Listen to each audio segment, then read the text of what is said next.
Les banderoles sont suspendues au grillage de l'école Koch. Les parents, à l'intérieur, ont pris possession des locaux.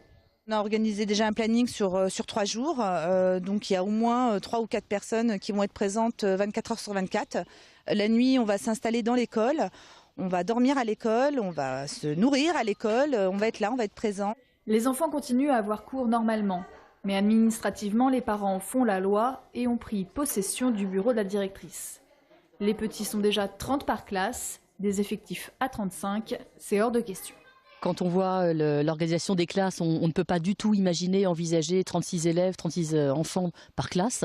Elles ne sont pas prévues pour accueillir un tel effectif, en termes de tables, de chaises, d'organisation, même en termes de sécurité. On devrait mettre des tables dans des radiateurs, devant des portes de sortie, ce qui est complètement inadmissible.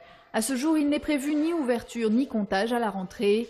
Pourtant, devant les effectifs, la mairie a déjà tout planifié pour une ouverture. Tout est prêt. Nous avons budgété, y compris les achats de matériel, les achats de meubles.